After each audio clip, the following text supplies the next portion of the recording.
Hi there, listener. You're about to experience TADPOG. Tyler and Dave play old games, and there will be plenty of game talk, but also copious amounts of crude, off-color, offensive, and immature speech.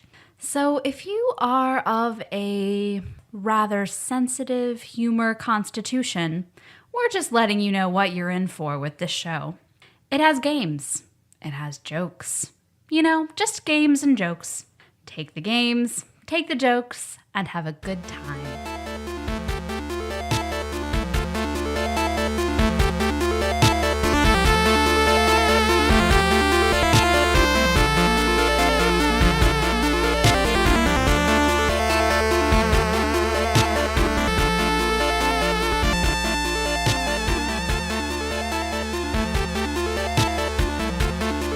Hello, Internet, and welcome to another TADPOG podcast. It's a show that happens twice a week, where two old guys and your favorite, what's a good adjective for this, for the TADPOG married couple of guest hosting fame? TADPOG sweetheart and TADPOG sweetheart's wife of Kirby fame. Okay, that's fair. Talk about old games. Mm-hmm. Today, we're drawing ever closer because today we are starting what I'm sure will probably be a 2-part, 2 month long, 2 month long breakdown and frame by frame, word by word analysis of IGN's second ranked game, Chrono Trigger. We're actually going to get into the coding, I think. Yeah. Is that cool? It's going to be the best audio game facts experience you've ever had. We're actually, each of us is going to read a different game facts entry for Chrono Trigger straight. It's going to be wonderful. As Charles Barkley. I'm really looking forward to Nicole's Charles Barkley impression for 4 hours. Say, and then you fight Gato. And Charles Barkley, please, Nicole. I don't know what Charles Barkley sounds like. I was hoping you were going to say, I don't know what Charles Barkley is. What is a Charles Barkley? He's a basketball player, right? Yeah. Yes. Well, he was. Is he dead? No, he just doesn't play anymore. That's how basketball works. You play until you die. It's like the Hunger Games. Only one basketball player survived. That's how football works. Basketball, you get to have a life after you're done. Michael Jordan got an out because he went to baseball. Yeah. That's true. Didn't he golf too? I think so. I don't think he did. I don't think he made. Yeah, I don't think he went like pro in golfing, right? I know he's pro in baseball. Couldn't tell you if he did or not. He's no Bo Jackson or Barry Bonds, I guess. Well, Bo knows. More. It's true. Guess what? Bo Jackson, like, I remember whenever I was at Murray State, one of my teachers, when I was going for exercise science, talked about Bo Jackson, and the reason he had to retire is he had an injury that, like, was going to tear his hamstring.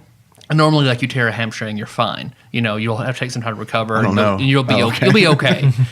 Well, but his hamstrings were so strong, as opposed to the muscle breaking, like the hamstring, it tore the muscle off of his bone. Oh. So, like, he had to retire. There's no coming back from that. Yeah. So there's no coming back from having the muscle sheared off of your bone. Yep. Yeah. Physically ripped off because your hamstring is too strong to break. Sounds like a real pussy to me. Oh, real P word. Sorry. Sorry, Taryn. But I'm your bearded host, Tyler, and I was trying to think. Like, I had a shitty day at work, so I didn't get to really think a lot about what I was going to tell for my intro story. Can you tell us about your shitty day? I don't think I'm supposed to legally. Okay. Because I signed a contract.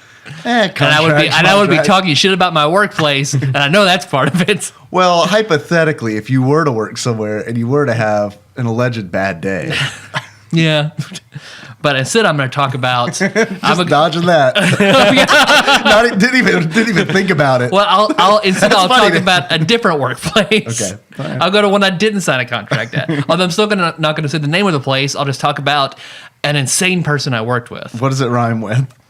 The place? The place that you worked at. I don't even know how to rhyme it. Let's just say it's a restaurant where I work with a drunk guy. I'm sure if you listen to everything over the course of this podcast, you can put it together. So it'll be like a little game for you. This is the mystery. This is the overarching mystery of TADPOG. So if you said you were allergic to bees, and the place I'm talking about now are the great TADPOG mysteries. But so I want to talk about the drunk guy I worked with, you know, like back in the day. I don't even want to give it a good time frame because I feel Wow. bad. I still like the restaurant, but this guy was awful. It's a good restaurant. But this, I'll just call him drunk guy because that is basically all that he is in essence is a drunk guy. Not Drunk Gatsby. This isn't the Good fourth Time Gatsby could also be called Drunk Gatsby or High Gatsby, either one. But this guy that I worked with, he was, I think he turned like 52 while I was working there. And he'd been working in kitchens since he was like 13 years old. So at this point, like the guy honestly, like he knew what the fuck he was talking about. Like he had a ton of knowledge and he had a ton of skill. But looking at the places he'd been and what he'd done in his life, there's a reason that he's not like a teacher or has like a turnkey at his own place or something, for the amount of time and as good as he could be, there's a reason why he's working for like $10 an hour with no benefits, at a place in Paducah. There's, Yeah. I'm willing to bet it has to do with his name, Drunk Guy. drunk guy. That's part of it. Part of it is that he was a raging alcoholic. And the other part that he's one of those people that just has a just incredibly toxic personality. Like us. Like, well, because while I was working there, and while I was thinking about this story, it reminded me of another story. Because like this guy, drunk guy, I saw his ass crack more than I've seen my own ass crack. Granted, I don't have a lot of opportunity to view my own ass crack, but I've seen his more. We've all seen those videos. But that reminded me of another story about my friend AJ. Whenever he went to college at Murray State, he moved down from Louisville and got a rent. He didn't go with anybody he knew from his high school or anything, so he got a random roommate assignment. Right. And of all the archetypes of roommates you could get, he got masturbating guy. Oh, you? Me? I wasn't his roommate. But Josh? we're all the archetype masturbating guy. Well, that's why we worked, because we just hung out with each other, just masturbated all the time. None of us cared. It's true. That's how we all became friends.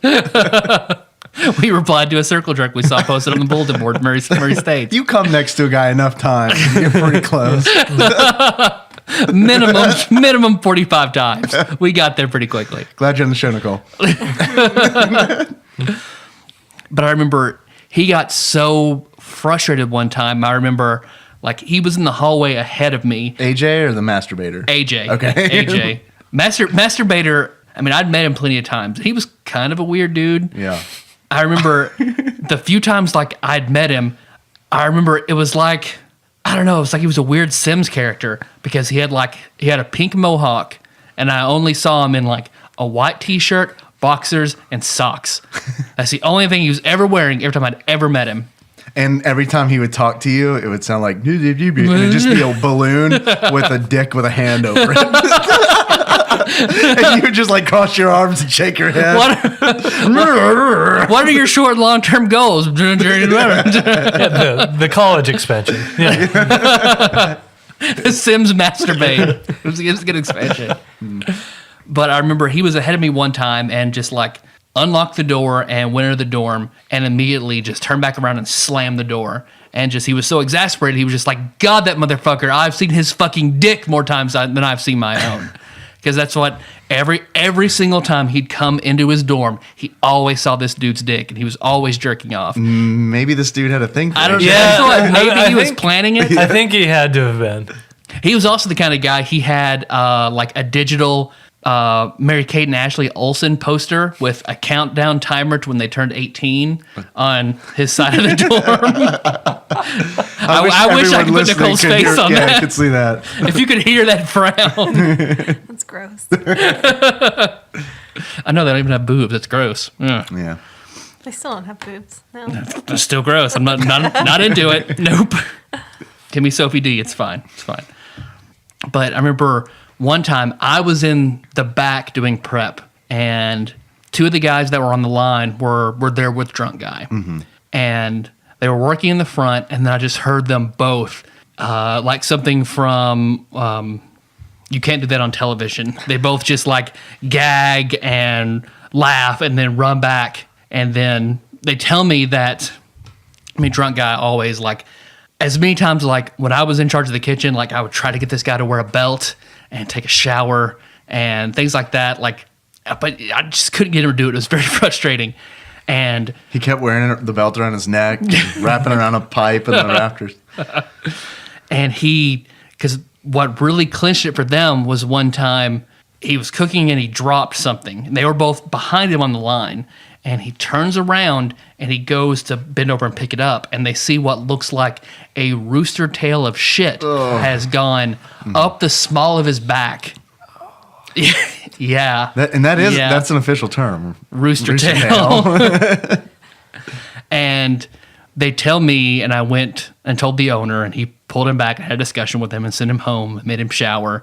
And that would have been the end of it, but I heard it happen a second time. See, and that's when he got fired. And that's where like me and this guy are like completely different. Because if my boss was ever like, hey, go home because you have like shit running up your back, he'd never see me again. I just wouldn't go back to work. I'd be like, oh, okay, thanks. I'll shower, be right back, and never ever go back. I leave all my stuff there at work, and I would just probably move 2 counties over Where the bonfires are. Exactly.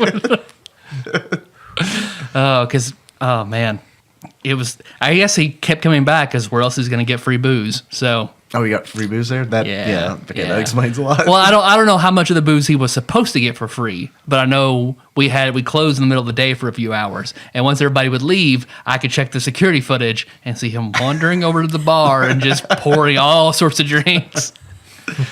I was hoping you were going to say, where else is he going to shit himself? No one else is going to see it. That's also his fetish. What's up, Internet? I'm Dave. I'm your bespectacled host, and man, you made me think about my roommate in college.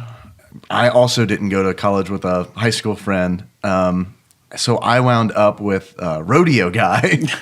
Yeah. And as you know, we had a lot in common, me and this guy, because we all had the same like interests of riding animals that have their testicles all twisted up and country music. So I mean, it was perfect. He didn't like me, and I didn't really care much for him, although I never saw his dick, so I don't think he was really that into me. I'm trying to think if I've got a seeing a rooster tail at work story. Sadly, I don't. Man, maybe one day. I'm holding out. You need to do more kitchen work. I'm holding out for that, walking into another designer's office and being like, whoa, maybe you should take a break. I was also trying to think of like a time travel story. I thought that might be appropriate for Chrono Trigger. Unfortunately, I've never time traveled. So I guess the closest I've gotten has been like getting lost in the Louvre in Paris. That was a lot like time travel because it was just wandering around this huge museum trying to find my group of fellow high schoolers. And then finally, my teacher's mom found me, and with the most southern accent you can possibly imagine, just waves her hands in the air and just screams, "Dave!" And everyone in the museum just kind of like looks around, and it's like I had to make a decision. It's like I can either be lost in the Louvre forever, or I can admit that I'm the guy that this old Southern woman is looking for. That really does sound like a book, like a kid who gets lost in the Louvre and ends up traveling back and meeting like Leonardo da Vinci. That's how the book ends. You Gumby right? style skate into every painting and you end up. Oh man! Somebody, please make this children's book. Tadpog as children getting like going through time, having adventures. It's the perfect Frog and Toad, if you ask me. Yeah. And then like pink mohawk masturbating guy is like dark timeline me. If I hadn't gone through all the Renaissance paintings, and that's what I would have turned into. Instead, I eked out a little bit better than that. Just a notch up. What's up, Josh? Hey, Dave. How's it going, man? It's going pretty good. Yeah, keeping it at 100. Keeping it at 100. All right. That is 94 more than you normally keep. Yeah, man, I'm excited. I was trying to think of a bad roommate story, but I couldn't really think of one. The closest I've come, he wasn't really a roommate. Back whenever I was in college, I lived in this apartment with guest host Sean McElwain. he and I lived in the front apartment of this house. It was a house is divided up into 3 different apartments. We were in the bottom front. The back half of the apartment, there was a guy. The back quarter of the apartment Yeah. or less. So this guy, he lived in here. I knew him as the Naked Man. I'm not sure. Like on Friends? Yeah, As a naked guy. because Yeah, show notes. I'd never met him before until like right before that. Right before I think he moved in, we went to this party, and it was underwear party, and of course he just shows up naked, just walking around the whole party naked. Everybody's getting a big kick out of it. So he got dubbed the Naked Man. Then Which tells me, sorry to interrupt, but it tells me that he had a pretty big dick, but not a huge one, because then everyone wouldn't call him Naked Guy. They call him that guy with the huge fucking dick. This is solid logic. yeah, it is. I never thought about that. Yeah, you're right. So I think I went over his the back apartment for some reason, and he was out there, and he asked me to have a cigarette with him, so I like hung out on the back porch. Was he naked? No, he wasn't naked this time, but the whole time I'm smoking, I'm like, I know you from somewhere, and then it just dawns on me, this is the Naked Man. So yeah, You didn't recognize him with his clothes on. yeah, exactly. He was a pretty cool guy. He My eyes he are up made here, candles Josh. and stuff like that. Yeah. Kind of hippie cool guy though. But We also this- went to high school with him. did we? We did. Was he What was his clothed or name? naked? Paul? No, That guy's name wasn't Paul. no, it wasn't. Or we're thinking of a different guy? I remember Yeah. a different hippie guy lived in the back of that You're- apartment who made candles. You're talking about the guy who was missing the finger, right? Right. Okay. Oh, And I'm he talking had, about a like- different dude then. His name wasn't Paul. Yeah, it was a different guy. We did not go to high Wait, school. the guy. Wait, was the guy missing the finger the naked guy? Yeah. Or a different guy? So maybe that was his thing. He was like, you know what? I'm missing a finger, so I don't want anyone to talk about that. So I'm gonna go to every party naked. I mean, I didn't notice his finger missing at that party, so yeah. But I actually wanted to talk about something Chrono Trigger related, and I was going to admit that I actually read Chrono Trigger fan fiction back in, I guess it was Monday. Yeah, You're talking it about was- Icy Brian? Yes. Yeah. Yeah, and it was Ashley Shake, Fist Butcher fame. Buying TADPOG out. Saint fame. Shake now. Yeah, Saint Saint Shake Shake, of buying his- No, Master. What do you want it to be? Oh, Mastercock. Mastercock. Simply Mastercock. Well, okay, then Master Cock got me hooked on Icy Brian. Never expected to hear Nah, that sentence yeah. in my entire life. So back when I first played Chrono Trigger, it just like left me like yearning for more. Like I just wanted more Chrono Trigger, however I could get it. And then I found out about Icy Brian, which was this like Yeah, what is Icy Brian?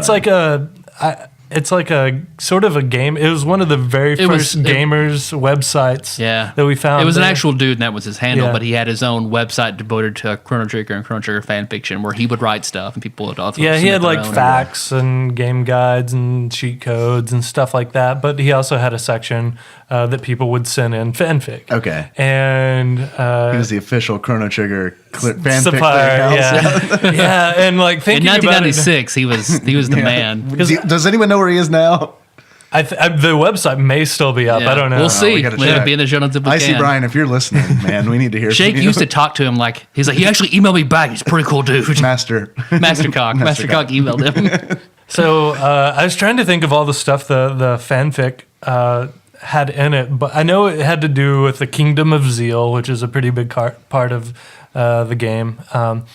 But it also like it got really weird. Like there were Mega Man X villains in it too, and like Man, it sounds pretty yeah, good. it was some great Sounds pretty fanfic. good. I mean, wish- Dr. I Wally, wish- Dr. Light did come from Zeal. It makes sense. I wish they were gurus. Yeah, of course. I really wish I could remember more about it. I'll try to find some. I think we need to have a reading.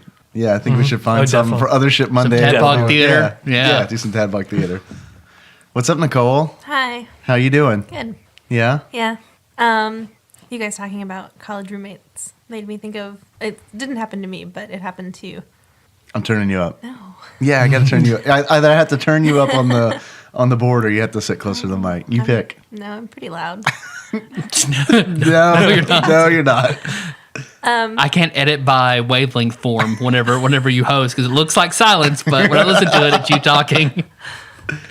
I'm sorry. No, Thanks, Josh, Thank you. for moving it closer. thanks. There were 3 friends of mine that went to college together, and 2 of us roomed together. Then the other one got someone else. And one day she was the person who had someone else, her random roommate. She was looking for the remote for the TV. And so she looked in all the normal places and on the floor, under the bed, whatever. And then she decided that maybe her roommate had left it on her bed. So she was feeling through the sheets of her roommate's bed and thought she'd found the remote, grabs it, pulls it out. Totally not. It's her roommate's dildo. But it turned the TV on. Which was funny because then she had to call us and for us to come down there so she could show us her roommate's dildo. That reminds me of some story that I'm not allowed to tell. Yeah. You just opened up a whole new branch of stories. Dildo Easter eggs. So it was a full-on dildo. It wasn't like a cute little vibrator. It was No. like it was like a t-shirt cannon. It looked like a penis. Shaped like a penis. Had veins and everything. Okay. Because, all right, first point after you told that story, what did you guys call the TV remote growing up? Was it the remote? Was it the clicker? Was it? It was a remote in my It house. was the remote, yeah. Yes. Remote. How was the TV thing? Yeah. My dad still calls it that. Tyler, where's the TV thing? The other was, I did something like that once to Sean McElwain of Contra and Mega Man X2 fame, and now Super Metroid fame. You found his dildo. You found his, yeah. Well, Every Big one of and us. veiny. Oh. Every one of us was about he to was that one. he was out of town for the weekend, and I stayed at his house, and I had a girl over, and we fooled around in his bed, and she had a sex toy, and I forgot to take it with me whenever I left. So he was pretty mad when he got back. He and his girlfriend got into bed and found a bullet. So Yeah. after that point, he was very. Did you try to play it off? Be like, no, that was for you, man. I left it Me for being you. a surprise. No, she wanted it back, so I had to go get it. Were you guys like shooting guns in there? I don't understand why there's a bullet.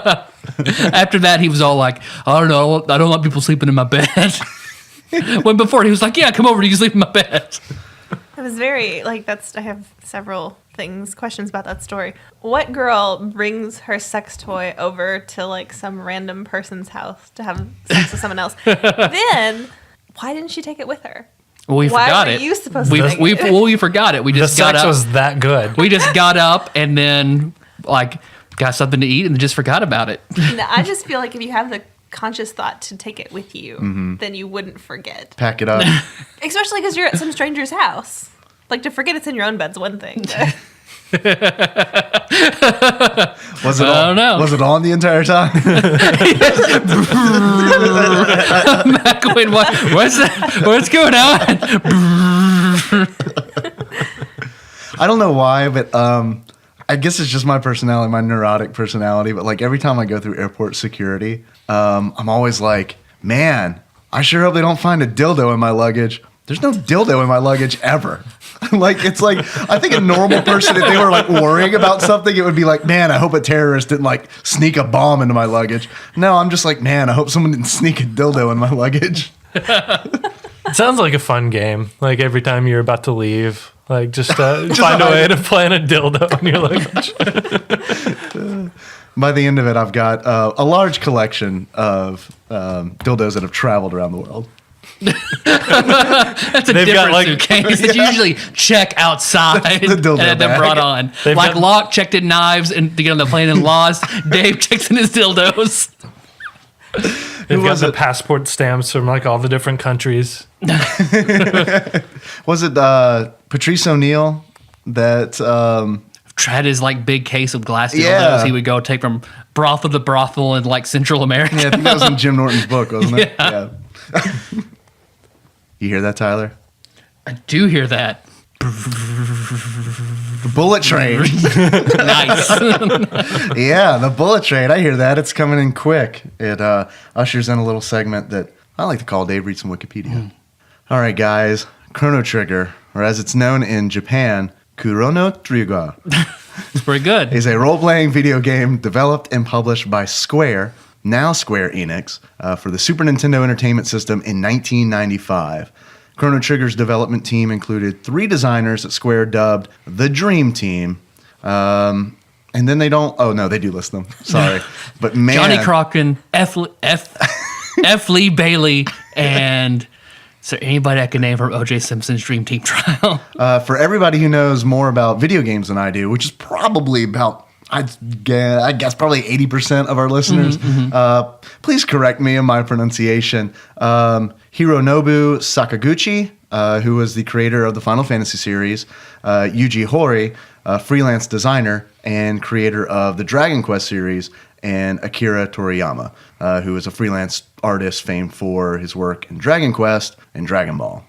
That makes a lot of sense to me.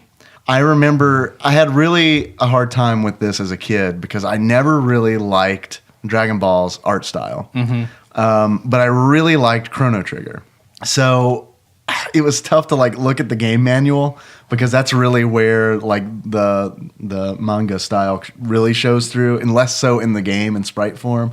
But I remember looking at the manual and being like, man, this looks like Dragon Ball Z, but it's such a good game. I remember I had a hard time whenever they remade it and added all the cutscenes and everything. Oh, and yeah. That because just looking at the art from like the instruction manual, game guide, whatever, that was a little different than actually seeing Goku with red hair and a katana. You know?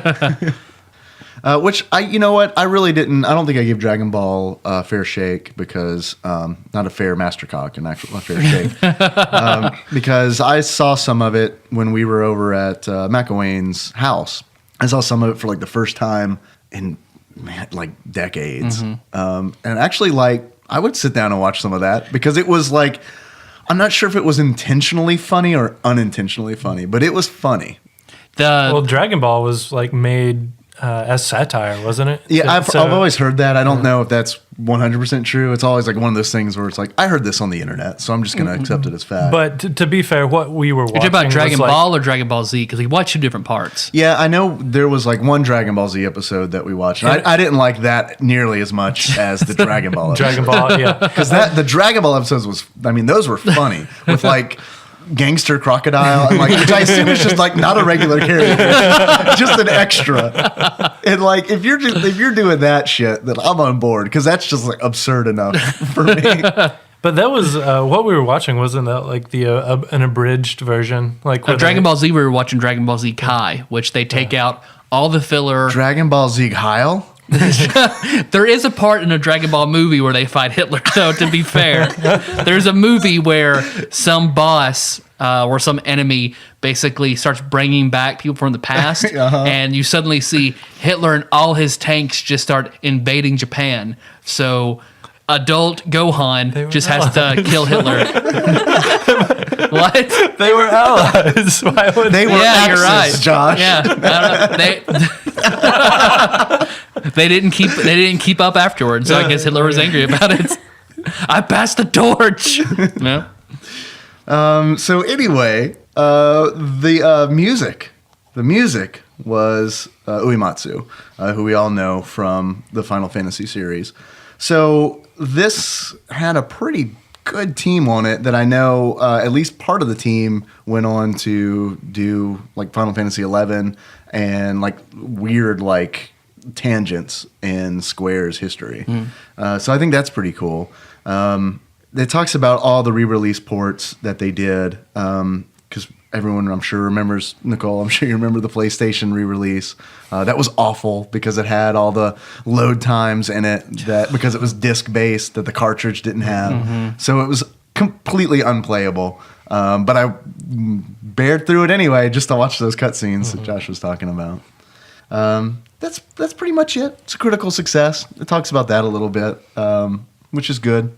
Nintendo Power Magazine describes aspects of Chrono Trigger as revolutionary, including multiple endings, plot-related side quests, unique battle system, and detailed graphics. The battle system one. Has there been anything else like it? I love that system so much, but I cannot think of a single game that replicates it. Not exactly. Like, I don't know of a game that replicates it exactly, because it's like this cool blend of action RPG and turn-based RPG, right? Because it's got like these elements of an action RPG where your party is walking along and you can see the enemies, which I know is something that Nicole's a fan of. So instead of taking 3 steps and then a random battle occurring, you can actually see an enemy on the screen and decide whether or not you want to attack it or not. Sometimes and you pretty much can actually avoid it, which is rare. So your proximity to the enemies. Unfortunately, I think you can't move around on the battle screen or the regular screen, which is about the same, without attacking. Like some attacks, you'll end up in a different spot, but proximity to the enemies does have some bearing. Certain attacks will only hit a certain area, that sort of thing. So that's a new mechanic. I know they've done that since, but for the first time in that game, it was a pretty big deal. Hell yeah. I mean, I'd never played anything like it when it came out. And I know, like, you touched on, Josh, it not changing screens. Like, when you go into battle, it doesn't cut to a side screen like it does in Final Fantasy. Everything just kind of happens right there. So everything's immediate. There's no break, and it feels fluid. I remember loving that as a kid because it didn't feel as grindy. And I think that's by nature of the game, but I think also it not cutting back and forth to battle screen and map. And you get disoriented. Yeah. Because that's one of my biggest complaints about big dungeons in a Final Fantasy style game is that the first time going through the dungeon, I just get lost, because especially if the random encounters are turned up really high, where it's just like I'll take a step and I'll go down a left tunnel, and then 5 battles will happen, and then all of a sudden be like, wait, did I come down this tunnel or do I need to go down this tunnel? And then invariably I go back down the tunnel, and it's like, damn it, 20 more fights to get back to where I was. And you did mention you can see the enemies on the screen. You can avoid them. On rare occasions, enemies will just kind of jump out at you. They won't be seen, or they'll be hidden. And there are some telltale signs you can watch out for too, for hidden enemies, like rustling bushes, things like that. So that's kind of a nice touch too. It's cool because it's different. I mean, like I said, I never played anything like it. So it was super exciting because it was. Now the dungeons and the wilderness are kind of interactive. They kind of have an impact on how you navigate the maps and stuff like that. Nicole, out of all the video games, we wanted you to play this game. So we got you to sit down and play through this game over the course of several weeks. Out of the games that you have played, where would this rank? Like, out of all the video games I've ever played, or out of the games that you forced me to play? Well, because I feel like you liked it. I did like it. For a game that you were forced to play. Yes, I did like it.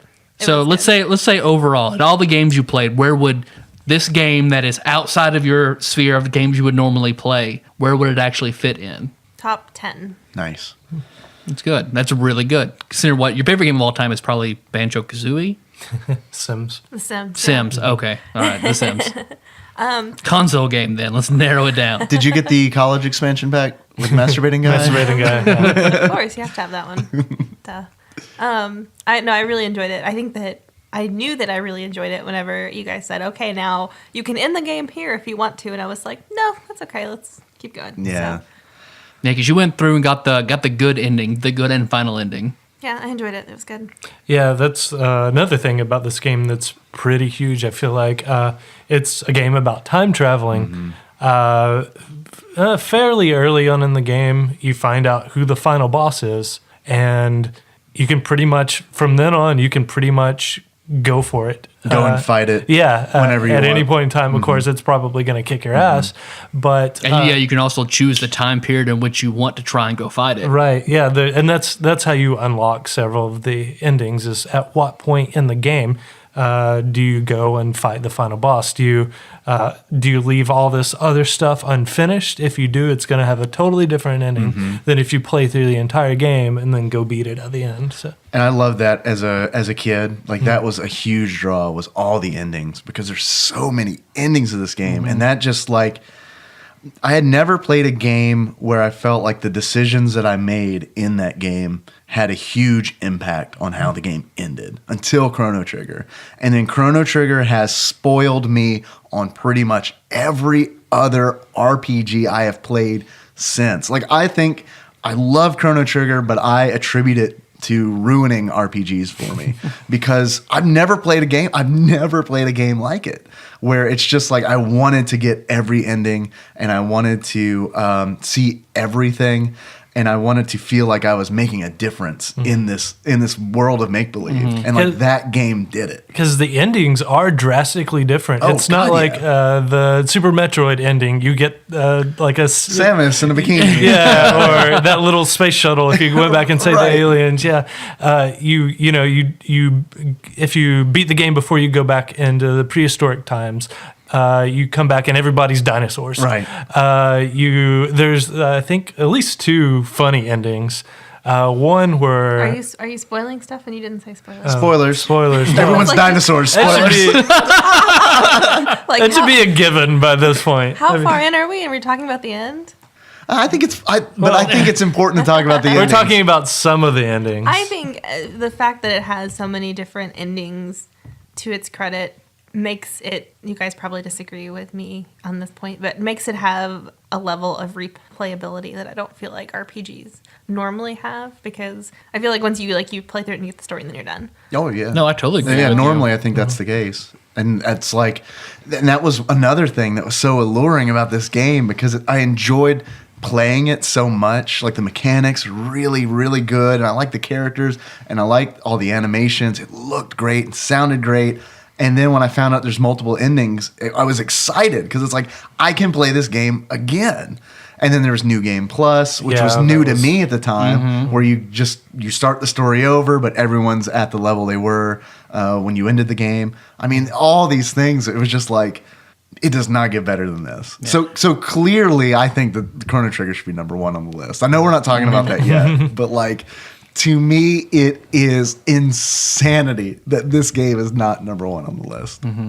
Because, like, man, other than like the Fallout series, there's not like another game like relatively modern that I replay like at all. Like it's only games of like this Super Nintendo generation that I go back and replay to see different endings Yeah. or play through it differently. Like, modern games now, even no matter how much I love it, I generally don't play through them again. And this might be crazy, and I know this is a tangent, but I think that a lot of that is because multiplayer is such a big aspect of gaming now, and it wasn't back when Chrono Trigger came out. Because I feel like developers really focus on multiplayer now for replayability factor. So because there's that, I have a feeling that it has a lot to do. It dictates how a single player experience is. It is, because even games that weren't meant to be multiplayer, it's just they'll tack it on, like Mass Effect 3.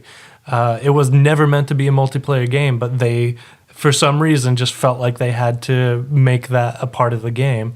And in doing so, they made it an essential part of the game. Oh, that fucking pissed me off because I had to get Xbox Gold in order to get like the ending I wanted in Mass Effect 3. So you could play online. Yeah. Yeah. But I mean, the multiple endings like that is just, man, that blew my mind. And I mean it. I haven't played a game since that I got wrapped up in it like that and wanted to see all these endings.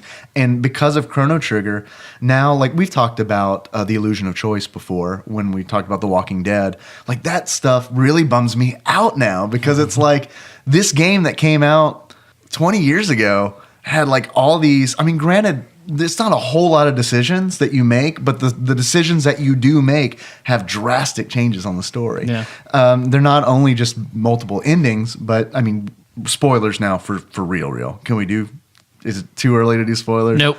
But there are characters in the game that can join your party or not. And they're villains. I mean, if we're really going to spoil it, seriously, if you haven't played this game, I really want you to listen to this episode, but stop listening. Yeah, and this is play- another one of those episodes. Stop and play Chrono Trigger. You owe it to yourself. It's been re-released on so many platforms.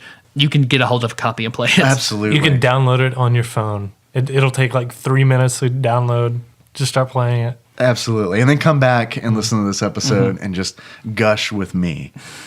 So there's a character in the game who is set up as a villain. One of the earlier villains in the game. His name is Magus. And he's set up as this really evil sorcerer. He's got a tie to someone who's already in your party, whose name is Frog, who's a frog, believe it or not, who is like gravely wronged Frog. Like he's cursed him. He's put him in this anthropomorphic furry state forever. And you finally confront him and you fight him, and then you get the option of either killing him or he says that he can join you to fight what is the real threat. Which that blew my mind as a kid, because it was like, what the fuck is going on? The villain can join the party. And that changes things. That's a decision that I feel like matters. And then the bigger one is, man, spoilers, please play this game, is that Chrono fucking dies in this game. Yeah, your main character, you literally cannot remove him from your party. He is the main character, no doubt about it. But yeah, you have the option of finishing the game with him dead. Yeah, I mean, because you fight the final boss, and Lavos just obliterates him like the cool style where there's a flash of light and you see like him disintegrate. He crumbles to dust. Yep. And it's one of those things where it's like you can just totally finish the game without him if you want. Like the story doesn't make you go and revive Chrono. And that's, man, just that organic nature of this game just really gives me the feels. Like I've got the feels right now. Even when you revive him, after that, he doesn't have to be in your party. Right. Yeah. Like he can just sit out at home base and just chill out. Whatever. But talking about the decision making, because it's not just you go talk to this person, you have a yes or no question. The decision is when you go and beat the game. Is what side quest you do. They all have an effect on the game. Yeah, on the absolutely. ending. So. Because when you first time you fight Magus, he has 6,666 hit points. Right. And of course, your characters cap out at 999. So I feel like they did a decent job at least justifying his power down enough to join your party. Because I feel like maybe that's also a reason why he joined up with you, because now he's a shadow of what Right. it was. Yeah. After confronting the final boss and getting his ass handed to him, and he had his magic drained permanently away from him. It does fit into that trope where you fight a really powerful boss. And in my opinion, Magus, when you fought him, was the hardest boss in the game. Oh, I remember. Yep. Fuck yes. Yeah, Yeah. Of He's course, the only boss I think I man. lost to. Yeah, And he's got the coolest intro too, because you're in his castle and you walk up and those candles light up as you go. Oh man. Yeah. So it does fit in that trope. Yeah, they do at least attempt to justify it. Yeah. But yeah, man, that's so awesome. God, I love this game. Can we talk about the characters? Seeing the spells whenever you cast dark matter, and God. it's like that 3D triangle swirling in a triangle, man. I remember the first time he cast that, I was like, oh well, my party's dead. Yeah. That and okay, the magic is based on everyone having, I guess by nature, every character has an element. Yeah, they took that personality test that we took way Yep. back in Super Mario RPG. A lot of us are healers. Yeah, we don't have the best magic. Nicole has the best magic. Yes. We're okay. But because like Chrono's unique. He's the only one that has lightning, and lightning is, I mean, technically he's the main character. He has the strongest magic in the game, really. But then like one character has water, one character has ice, one character has fire. Two characters can't use magic because they were from before magic came about, and one is not human. Right. And they can't use magic. Except for, you hear some people say that when you combine all three, when you combine lightning, water, and fire, that's when you get the most powerful and secret of magic, which is shadow. And that's just what Magus has. He just has shadow. That's his type. And all his spells, he starts off learning those three spells, fire, lightning, and ice, and then everything else is just shadow. Yeah. Robo was one of my favorite characters, though. He was the one that's not human. He's a robot. But he was, I think he was really underused. He was in my main party because he has shadow magic too. He's actually got Quote unquote shadow magic. He's got healing abilities. He's got the heal beam. He's got lightning magic. He's the whatever shockwave or whatever it is, and then he's got laser dance, which is shadow magic. Yes. So he's actually very, very versatile. He's technically the most well-rounded character in the game. He's also very cute.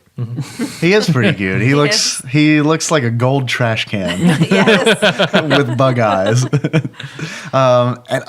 The storytelling in this game, you talking about Robo being your favorite character, just reminds me of the excellent storytelling in this game because, like, I don't know how it holds up. I mean, for me, it still holds up replaying it. But I remember, like, as a kid, playing through Robo's story the first time. It's a love story about two robots. And it's like, holy shit, like, this is kind of out there for an RPG. This is not a safe story to be telling. I mean, it's exploring, like, ideas.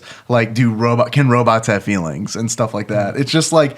It's on a different level from any other RPG that I had played at the time, where it's kind of like, well, go to this town and get a quest, and then go to the dungeon and then come back and turn that quest in. And then you go to the next town. I mean, I think Final Fantasy 3/6 really stepped up the game, but then Chrono Trigger blew it out of the water. By the way, in case anyone here hadn't realized it, this week I took a lot of time to think about which game I like better, Final Fantasy 3/6 or Chrono Trigger, and it is Chrono Earthbound. Trigger. It is Chrono Trigger by a mile. I don't even know what I was thinking when I was talking about couldn't decide if Final Fantasy 3 was better than Chrono Trigger. Man, Chrono Trigger is such a good game. Although let's see, there are a few things about the game that bother me a little bit. Nothing about this game really bothers me. But one, when you can choose whenever you want to fight Lavos, the only thing, which is Lavos is the final boss, I guess we can explore what he is later, but there's only one time period in which you cannot fight him, and it pisses me off because I wish you could. I think that would be one of the best time periods to fight him, and it should be a challenge system because you can't fight him after the apocalypse. You can't fight him in the future because once you go to the Black Omen, which is this... Once the Black Omen appears, it's basically his dungeon. And once it appears, it's in every single time period, except for 65 million BC. But it's there, and you can walk into that and challenge him at any time for the real ending. But once you get there in the future, you get in the Black Omen, and basically his keeper shows up, and it's like, this world's done. It has no life. It has no nutrients. Lavos has nothing left to do with it. Move on. I wish once you went there... he would be at his strongest. He has sucked the earth dry. Yeah. And then that would be like the hardest form you could fight him in. But you just can't. I always thought, maybe I'd missed something. I always thought it was because he left. Because that's what he does. He launches himself from planet to planet, crash lands on it, burrows into the earth, and sucks the planet dry. See, my only thing about that is like, I don't remember that's totally valid. Maybe I wonder why. It has been a while since I played. I just wonder why, because it doesn't say he's there. It doesn't say he's gone. It just says this planet's over. Move on. Because I assumed that he was gone too. Because I don't know why Zeal would stay. Is my only thing. Yeah. There is. It's been a while also since I played this, but the remake of it, they add a new form of Lavos.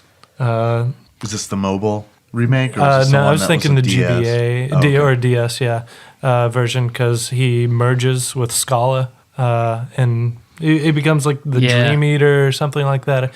But Scala's like crystallized on his back, and he's siphoning out from her to use. So in a way, you do get that. Yeah, he's a souped up version of himself as more of a challenge. Of course, you get new weapons and stuff like that, new gear to fight him, but. Because you need the rainbow sword was not powerful enough. You need to upgrade. And that's another interesting point. Up until this game, I hadn't ran into that. Of course, I think whenever I played this game, my RPG library was pretty small. But like at least in other Final Fantasy games, most of the equipment's pretty interchangeable. In this game, each character has a pretty specific set. Like, I think you can change accessories between each other. It's like Secret of Mana style. Yeah. So every character's got their very specific weapons and armor, and they can't change them out. But Which I like. I mean, I like that it works for Chrono Trigger. I feel like in some games I like versatility amongst characters, but in Chrono Trigger it felt like all the characters have a very distinct personality. And I like that their weapons kind of mirrored that personality. Like all the weapons made sense.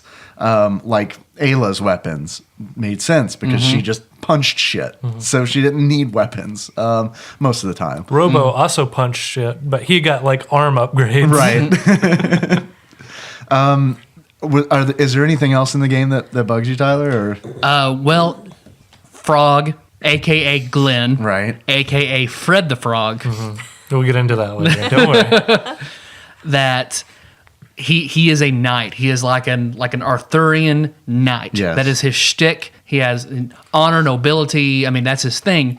But his sword, his iconic sword in the game, is the Masamune. Right. And it looks like a temple sword. It looks like your classic kind of sword, and that's not the Masamune. Right. They even in Japan, like his name, it's named like the Grandius or something that fits it.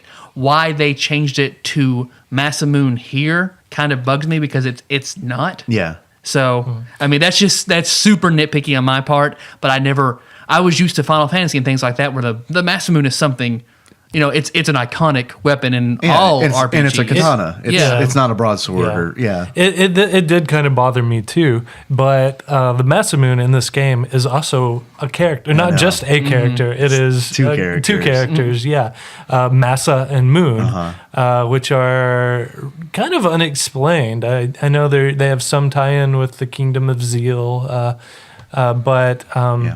But yeah, they're two creatures who are merged together And live in the sword. Yeah, they're That's like what I sword always spirits, assume. I guess. They're Yeah. sword buddies, sword brothers.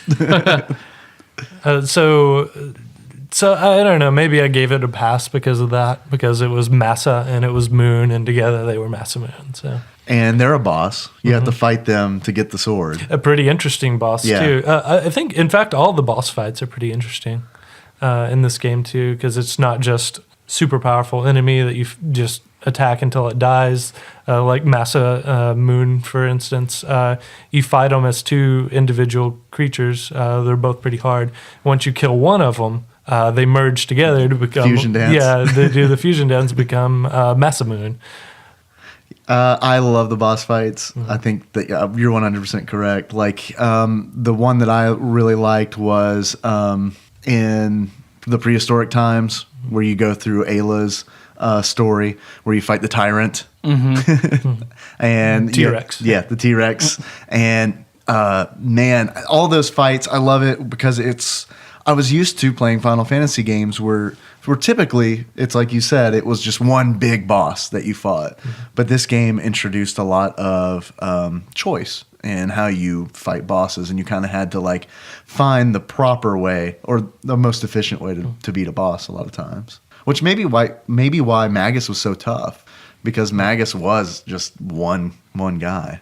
Yeah, but even then, there was a little bit of a puzzle to beating him, because he had a shield up, and you have to hit him with a certain attack to break his shield. And Different element, yeah.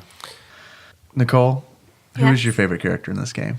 Robo. We already talked about it. You said Robo as well? Yeah, I agree. Oh, You said he was realize cute. that. I didn't know he was cute. your favorite. Yeah, he's my favorite. She only loves things that are cute. Tyler, I want to know your favorite character. Probably Ayla. Ayla? Yeah, I love Ayla. Why? She was always in my main party. Yeah, I like Ayla too, but I'm curious why. I guess her just like punching stuff, and all her skills not being like magic based. That and charm made a big deal. Yeah, it did. And then I remember, because what really brought me over to like number one Ayla fan was when you're on the Blackbird, no one can do anything but Ayla, because she doesn't need weapons, so she can knock the shit out of all the guards. Right. And once that happened, I thought, that's badass. Yeah. I like that. Yeah. You get arrested and all your equipment's taken away.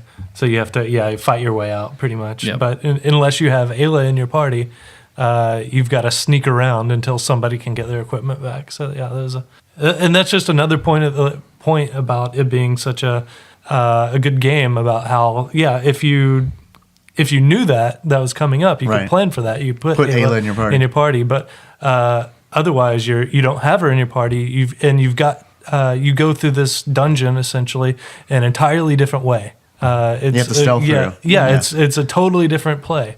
So. I like Ayla because she is a really cool interpretation of a monk. Because usually monks are Eastern, and like mystic and all that tropey stuff. But Ayla is just a cave woman.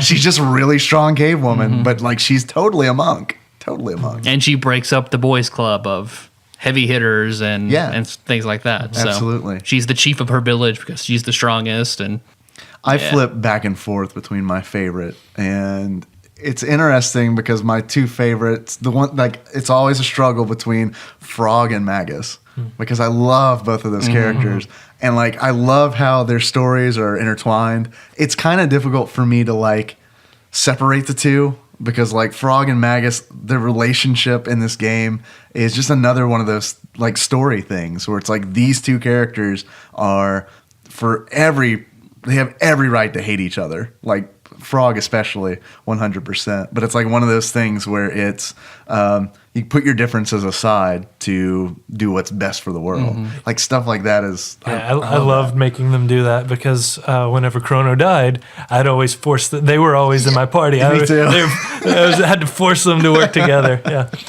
I guess there's another little thing. Now that you mentioned that, another thing that bothers me a little bit, that when you get to fight Magus, you're sort of presented with the idea like if you kill Magus, you'll break the spell on Frog. If he dies, that gives you incentive to kill him. It's true. So then you want to kill him, and then you're rewarded for going for the greater good. Yeah. But like, there's the ending where I have like, I want to break this curse, and I'll kill him, and nothing happens. It's an ending.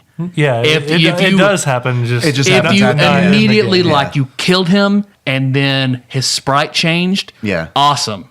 That would have been really cool. But it doesn't. I kind of a lot of his moves were based on him being a frog too, so that would have changed his fucking skills. Great. Yeah, I think that would have been cool too. I think what it would have been great is like because I killed Magus the first time because I like really liked Frog and I loved the story and I wanted to break the curse.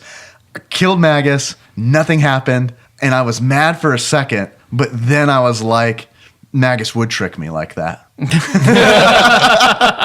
That's well played. And then when I got the ending later on, where he changes, I was actually a little disappointed because I kind of felt the same way as you, Tyler. Yeah. Where it's like, well, it would have been cool if it happened like when it should have happened. If his skills had changed, like Frog Squash being his strongest thing, if it had switched and become Nirvana Strike, which is Cyrus's strongest technique. Yeah, I was about to say something. Like if he had mirrored Cyrus, that would have been fucking amazing. Yeah, that would have been really cool. So Nicole named Frog Fred. Not Selick. Yeah.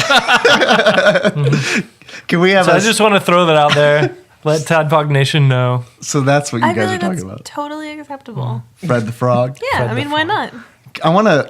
The best was your choosing of the epoch, your time machine, because you would sometimes you change one letter. You're like, you didn't know what to name this, and you drop the controller, and it automatically changed the name, and we went with it. What was it called? The biatch. The biatch. Hurry, everyone get in the biatch. I want to see a buddy cop movie with Selick and Fred, and they ride around in the biatch. And they solve crimes and like throughout time. Yeah. It's a time crime procedural. Fred puts bananas and tailpipes, and it's the whole thing. One thing I read recently that Frog, what's cool about Frog is he speaks in Middle English, which is the only one in the game that does that. Yeah. I still like it. But Ayla speaks in like broken English because she's a cave person. She talks like a 5-year-old. but like that is strictly the American version. Really? Yeah, it's not in the Japanese Who is that version. guy? There's that one guy that made all the decisions. He's the one that decided to call it the Masamune. He's the one who decided to give Frog That he called Espers and Magicite. I can't think of his name though. Yeah, I that's can't what it either. One of the 80% of people who know more about video games could probably tell us. I guess talk about the other characters too, because Dave, who was your favorite character? Well, I couldn't decide, but I guess I have to make a decision. And if I had to, I'd say Magus, because just the thought of having the villain come on the team and help has always been enticing for me. Yeah. So we've talked about Chrono, main character. So I feel like we haven't really mentioned her, and I feel like she is. I fully acknowledge, like I didn't use her, and I should have. She is the most underrated character in the game. That's Luca. Yep. Luca is equally as badass as Chrono and Yeah. Magus in a battle, but she's just like. I just never really used her. I never really did either. She's got the most powerful weapon in the game too, but it's got a chance of doing 1 point of damage or like all 9s. Which seems like a real Earthbound thing to me. Like it's like you're doing no damage or a bunch of damage. What were you saying, Nicole? You guys were talking about like Robo being underused and stuff, but I think that I had Luca and Robo in my party at the end. Yeah, they went together pretty well because their characters went together. They Luca was the one who repairs Robo whenever you find him there. Actually, several times throughout the game, she's got to repair him. But yeah, they have a really strong relationship together. Because she's an inventor's daughter, Right. And her father's invention is actually the one that allows you to time travel the first time. That kind of starts all this business. Well, her father and Marl's Marl. Yeah. and Marl's pendant or Like so Marley. Meg playing this game was just like, oh, I hate that name. It sounds like somebody's vomiting. Marl. Marl. How did you guys pronounce it? Because when I was a kid playing it, I totally pronounced it Marl. I did too, Yeah. Marl. And then it was I still pronounce it like that. but Marley. Marley Is or it? Yeah. Marley or something like that. It's supposed to I be. always renamed her to Nadia, which is a Nadia, real name. I like naming all the characters what their real names because it's weird that there are a lot of characters that are like that. Yeah, Janice, or Magus is Janice, Robo's R66-Y. Yeah. Yeah. Get that serial number. Frog is Glenn. Marl is Nadia. Luca is Luca. Yeah, Luca and Chrono and Ayla. Those are the only ones. Yeah, and Luca is one of those like slightly reoccurring square names. She had Because one of my favorite combos in the game, or favorite dual techs. we haven't even talked about Tex Oh yet, man. which was a huge Yeah, departure. Yeah. We can tackle that next episode. Yeah. Because that's like a whole episode unto itself. I'll just go ahead and say I love Fire Sword. Fire Sword's probably my favorite dual Yeah, tech Fire in the game. Sword is great. Fire Swirl was a good one. Yeah. And Luca even earlier on, like with their fire spells. Well, it's in the box art. badass. Yeah. The dual techs are in the box art because that is the box art is Yep. Luca shooting like this stream Shed of of fire. I don't think it's Luca. I think on the box art it's Marl for Marl. some reason. Yeah, Which is I know. weird. Well, it should be Luca. I remember being mad about that after I played the game and looked at the box. Like, that doesn't make any sense. It just added more fuel to the fire for me for Dragon Ball. I was like, doesn't know what he's doing. Oh, man. Have we talked about all the characters? Because if we haven't, I guarantee you someone's going to be upset that we didn't talk about their favorite character. We haven't really talked a lot about Marl. Okay. Runaway tomboy princess. Love interest of Chrono, Yes. even though Chrono never speaks out the game. Well, and there's an ending he Okay, talks. yeah. All right. Because he follows the silent protagonist trope. Is there a silent antagonist trope? Is there just like is there a boss that just like never talks? He just runs up and hits you. You don't know why he's mad at you or why he's doing what he's doing. He just won't talk. Interesting thing though, in Chrono Cross, the main character is also a silent protagonist, and he gets body switched with one of the villains.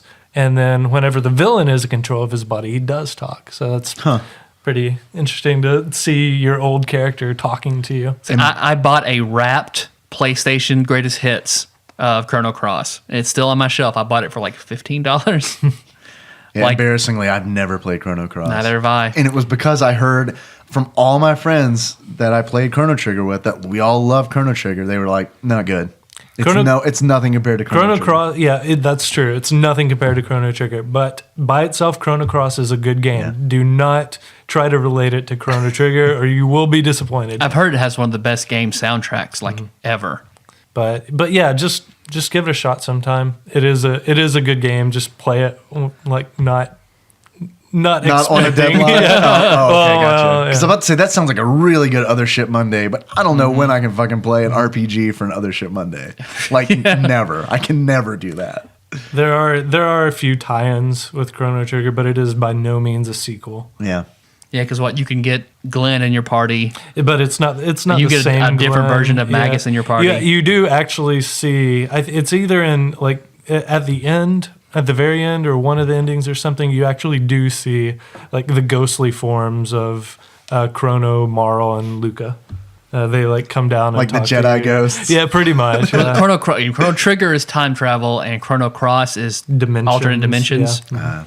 See, and already I'm kind of like bummed out about that. Because like I love time travel stories. Like just any story where you can go back in time and like alter the future. Like I think that's always been like my escapist fantasy has been time travel. I love it. Anything about it, I'll check out. And read. I've always wanted to touch on it in D&D, but it's like I don't dare. I don't dare because it would just like it's fine when a game is on rails, but in a game like D&D, we do time travel, like that shit would unravel so fucking God, quickly. I think it'd be so great. Oh man, I really do. Because like that would be one that you couldn't plan for. You can't plan for that game. Yeah. I mean, you'd have to like set the bar and be like create a world and then just be ready to fucking destroy it at any moment. It would be hard to do, yeah. But if you set it up like Chrono Trigger is, you have very distinct time zones, and you can't really deviate from those time zones. It could be done in a world. Just treat them as separate worlds. But speaking of that, which was everybody's favorite time zone? Oh man, that's hard. And they're so distinct. They're I know. So They're so good. They're all unique. they're so good and like their I guess stories. present day is my least favorite. Yeah. Their stories all interconnect too, which is like that's the only way that this time travel thing would work is if the stories from all the time zones create a big story, and I think that's like masterfully done because things are referenced in present time where the game starts that you learn about when you travel to other time periods, and it's like, oh, that's what they were talking about. It makes the world feel richer. I remember just being in awe whenever you go to, I think it's renamed Antiquity, but it's called the Dark Ages in the original. Because you go there, and it's just this barren, like, ice wasteland, and then you're just wandering out in the wilderness, heavy snow. You come across this weird kind of device, and all of a sudden you're teleported to this beautiful, like, floating continent. And then High magic. Yeah, high magic. The music. Oh god, that Zeal music. Yeah. I like what's noticeable in the time periods. Like if you go from Middle Ages to present day, like it has a lot of the same stuff in it because they're close enough. But I guess they pay attention to how continents move over time because you can be over a city in Middle Ages, go to the present, and I guess they took in tectonic shifting because it's slightly more over. And then that's how you see the continents shift in every single time period. And I love sitting in the epoch and going from time to time just to see where I wind up. Not moving the ship at all, but just staying in the same place and seeing how it evolves. That's a really good point. So it's into time count, into time. Oh, into time, man. My favorite, honestly, is probably 2580, the future. Yeah. I like my shit bleak. I'd like to have my heart broken. So going to the future and just seeing what humanity has been reduced to and the state the world is in, and you're trying to help, but you really just can't. Yeah, everybody's starving. Everybody is wearing like that brown tattered cloth. Yeah. You go to talk to that guy when you first get there and he crumbles to bones. Yeah. You try to like, oh, there's food storage down here. I'll go down there beat those robots to get you guys some food. Oh, it's all spoiled. Okay. Yep. and then you race Johnny. Okay. Super bleak. It's super bleak when that human robot motorcycle man I wasn't going to comes talk out. about that part. It's so cool. Oh God, he's like a motorcycle version of like DJ Jazzy Jeff. That's from Fresh Prince of Bel-Air, Nicole. Do you know that show? I know that show. Yes, Can you sing Phil the theme song? always throws them out. probably, but I'm not going to. You're not drunk She enough. was thinking about it. I could see what she was thinking about it. So what's your favorite time? I also like the future. I knew you'd say I that. don't think you knew that. Middle Ages for me. Yeah. Yeah, it's Middle Ages for me because of the story, because of Frog's story and Magus's story, and it's Get jerky in the Middle Ages. yep, and Cyrus and that whole story arc. I love it. And then the bridge when you you fight all the undead on that bridge when you're heading to the southern continent. Man, I love all of that, and like the relationships that they have in the castle. Like the chef and his brother. I mean, all these NPCs that Who's are the like adventurer? The guy who helps you find the rainbow shell because he was wasn't it?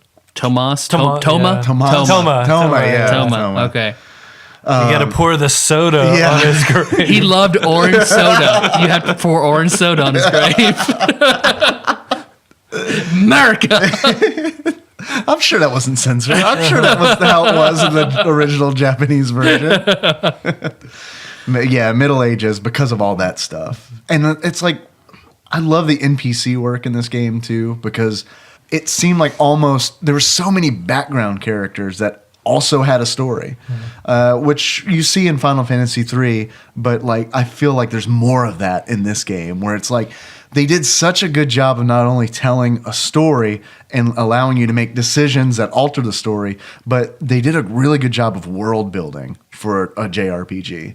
Because a lot of times it feels like this is the world, you're kind of plopped into it, and it looks like a world, and you walk around and there's towns and you talk to people and stuff. But like this game felt like they really did some character building to like NPCs that you only see a couple times in the game. Mm-hmm. Yeah, and you actually have influence on some of these NPCs' personalities because I think you're going to mention my favorite side quest just now. yeah, it's the side quest to get the Sunstone, but it's a huge side quest where you're constantly traveling back and forth in time, but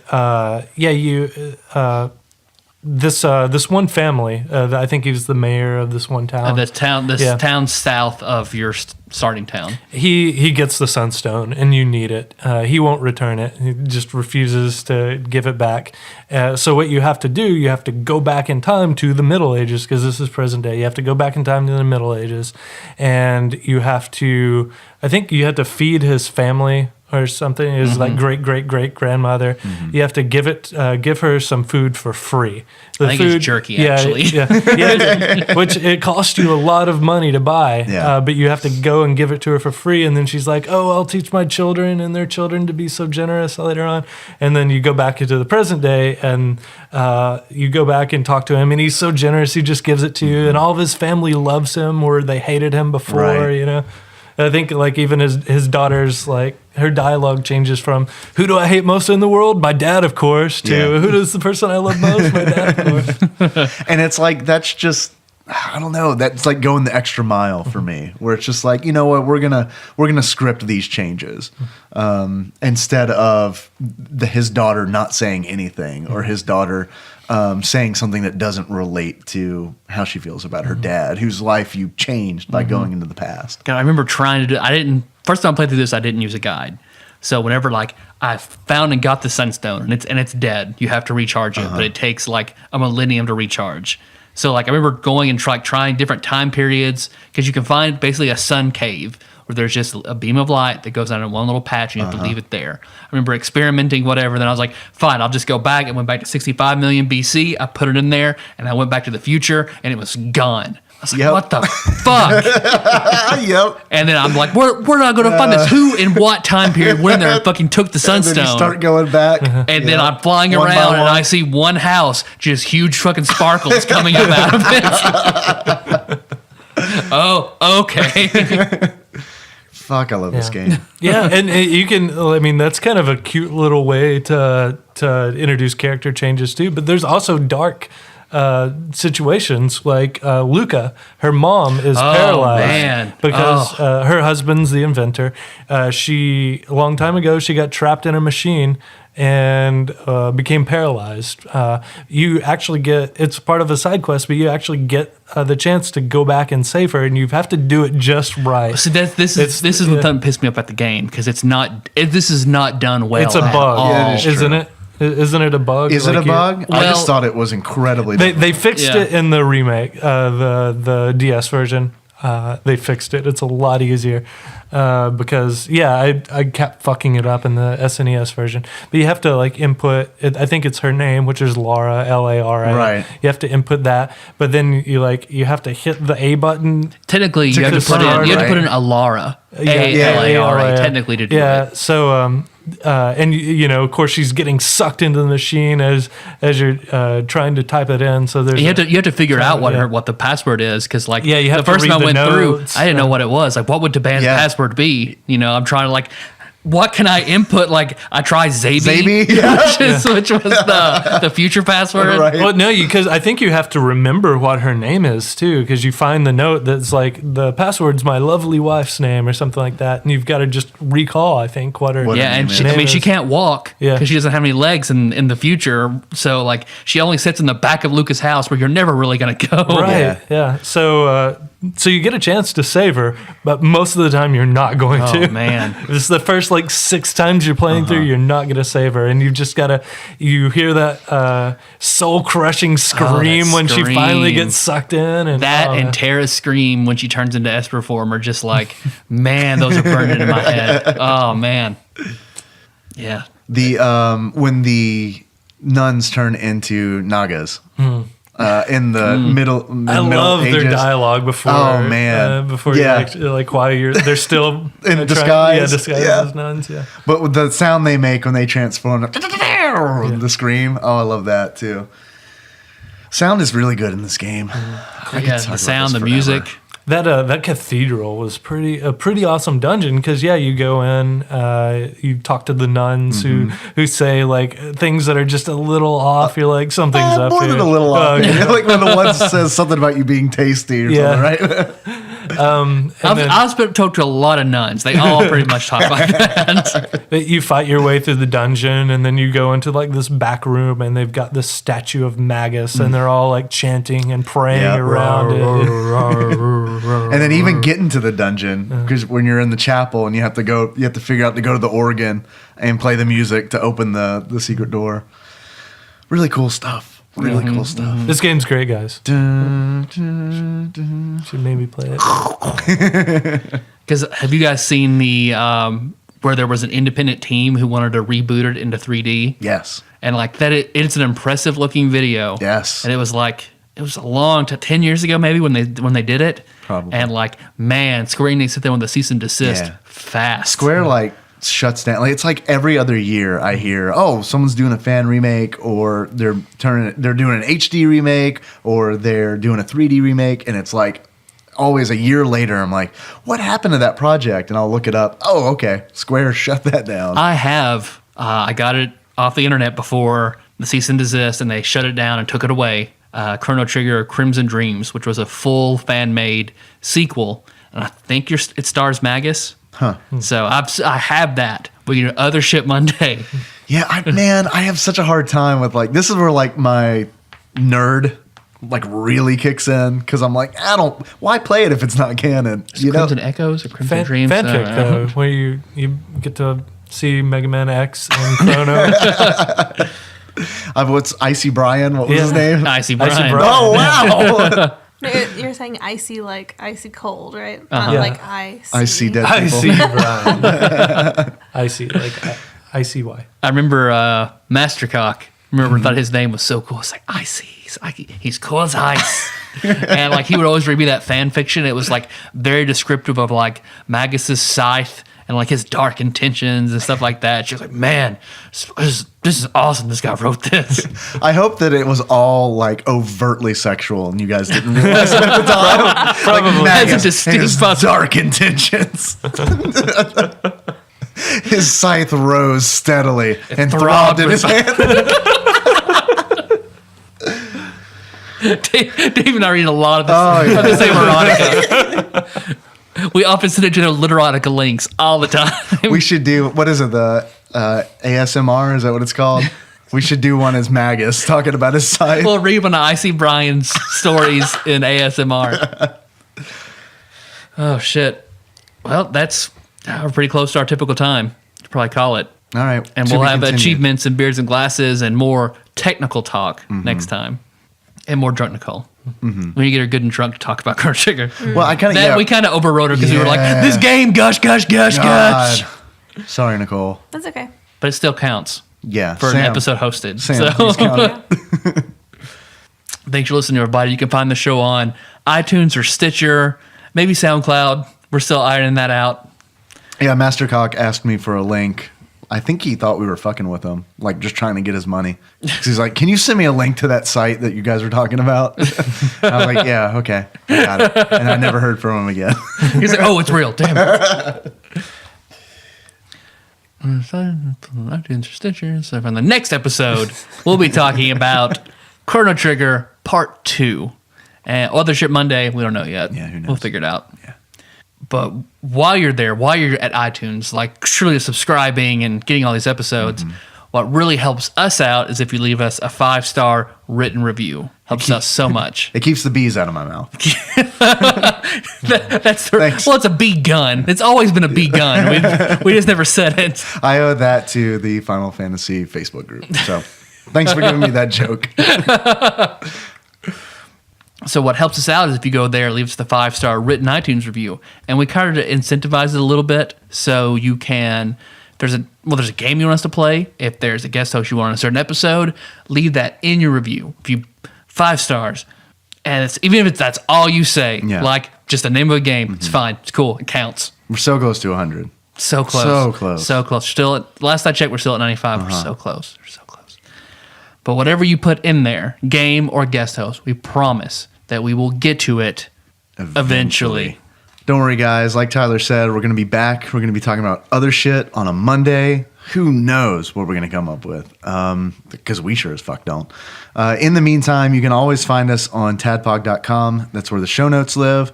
And you know what? This week, don't even go to tadpog.com. Just play Chrono Trigger. That's my advice. Just don't go this week. Maybe go next week and then catch up on this week's show notes. So you'll get it. So you'll understand. Exactly.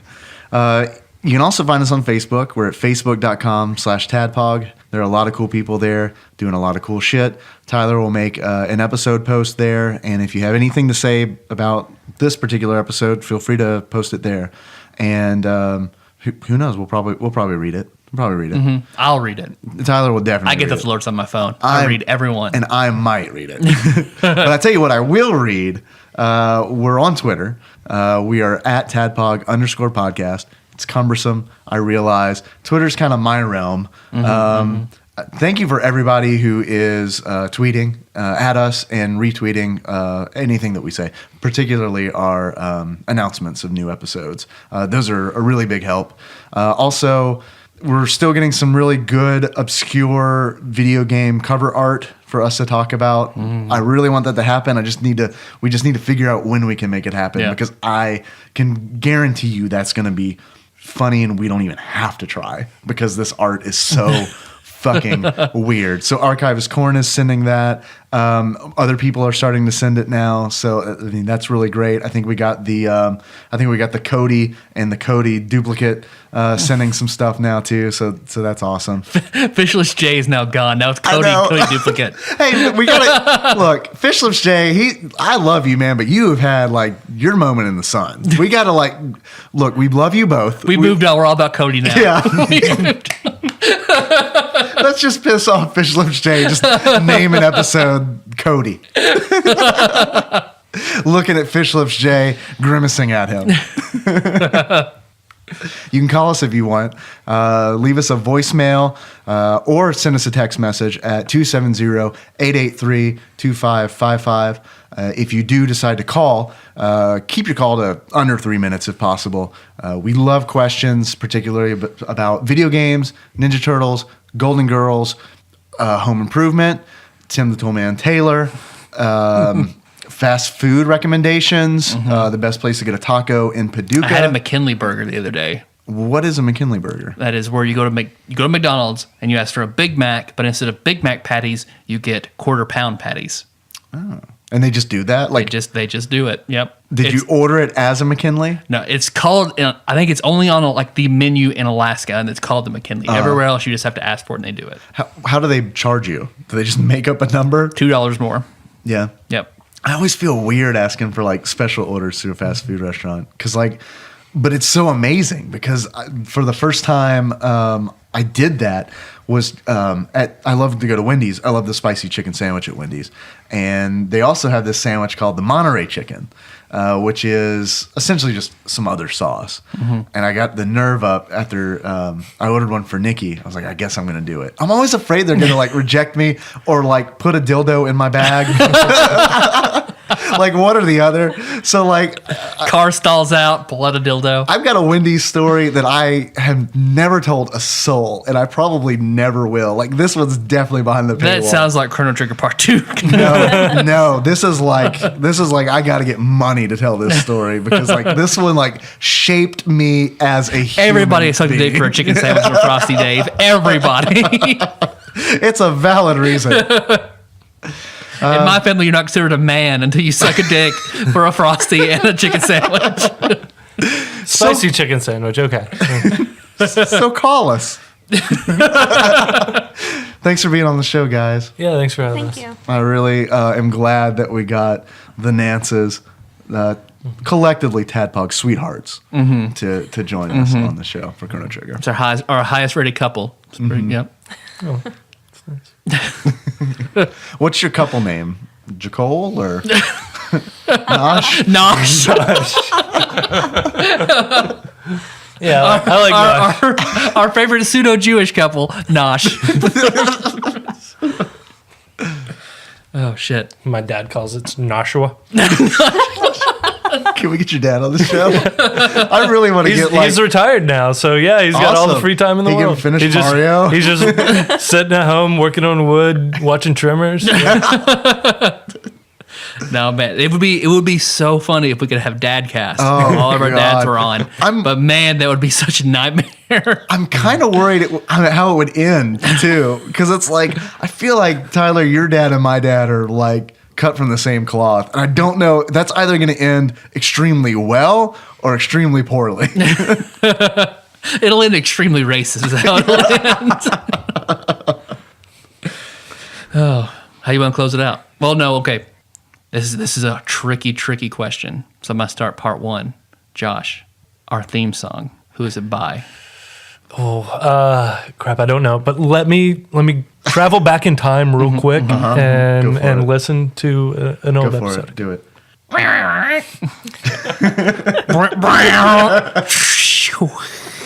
Okay, it's Moves by Sycamore Drive. I don't know didn't what come time, back. I don't know what time machine you got in, but you are incorrect.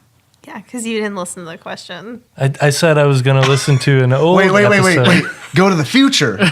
Yeah, Go to the future and then listen to this episode. The problem is you went to the past. You should have gone to the future. Okay, I'll just hop in a time machine, Okay. stop myself from going back in the past. All right. No, we'll do that. We'll take care of that. No, Bill and Yeah, Ted we'll style. stop. We'll just say we're going to do it. We'll just have to remember. It's by Megalixer. And Nicole, I would ask you who it's by. I mean, maybe you know what the song is called. I don't. I don't either.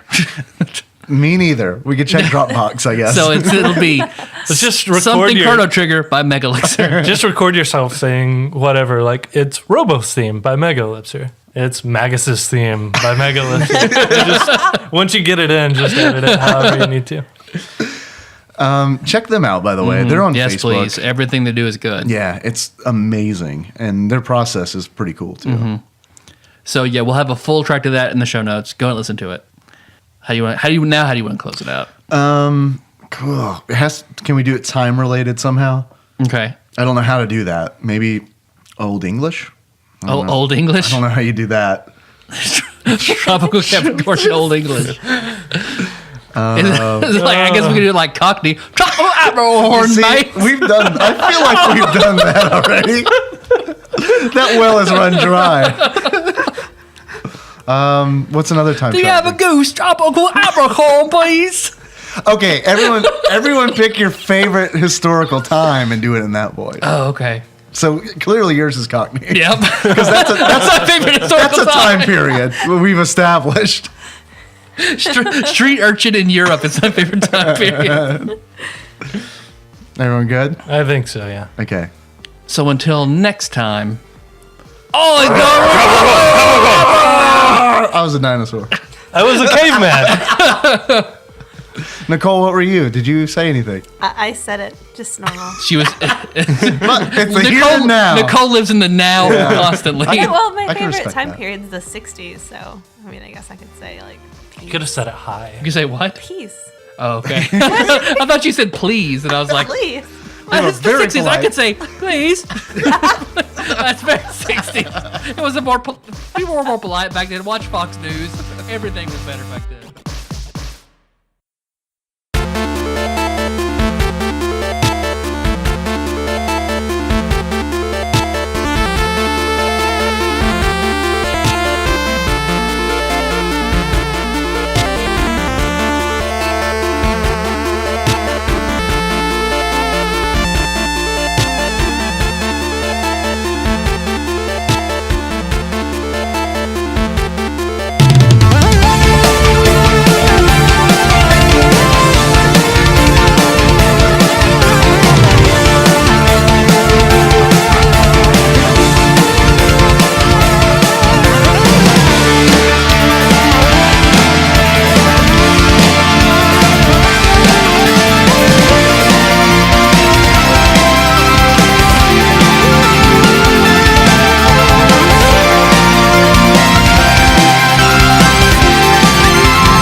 Chrono Trigger.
That was a really clean episode. So, anyone want to say anything about a cock or anything? Do you have anything in the? There you go.